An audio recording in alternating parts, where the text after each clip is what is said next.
Hello বন্ধুরা, ভালো আছেন তো? আমরাও ভালো আছি। আজকে রেসিপি করব জলফইয়ের আচার। দেখেন, প্রথমে মশলা টাইলে নেব, তাই জন্য শুকনো লঙ্কা দিয়ে দিলাম। টালার জন্য গরম গরম মশলা, এলাচ, লবঙ্গ দিয়ে দিলাম। এখন পাঁচফোড়ন টালবো। হ্যাঁ বন্ধুরা, প্রথমে সরিষার তেল দিয়ে দিলাম। আমি অল্প করে তেল দেবো, বেশি তেল দিলে খেতে পারবো না, এই জন্য অল্প করে তেল দেবো। ফোড়নে দিয়ে দিতেছি তেজপাতা 2টা,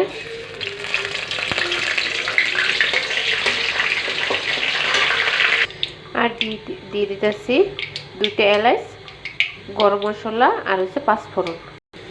দেখেন আমার ফোড়ন হয়ে গেছে। এখন জলফইটা ঢেলে দেবো।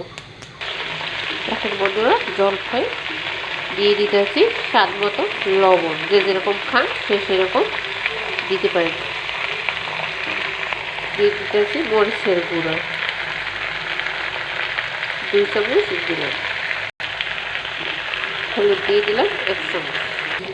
বন্ধুরা দেখেন, জলফর থেকে অনেক পানি ঝরছে। এখন চিনিটা দিলে আরও পানি ঝরবে। এখন চিনি দিয়ে দিলাম। যে যেরকম খান মিষ্টি সে সেরকম দিতে পারেন, আমি অল্প করে দেব।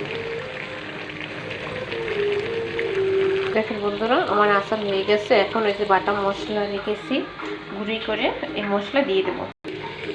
গুঁড়ো মশলা দিয়ে দিতেছে। দেখেন বন্ধুরা, আমার জলফর আচার হয়ে গেছে। কেমন হয়েছে কমেন্ট করে জানাইন।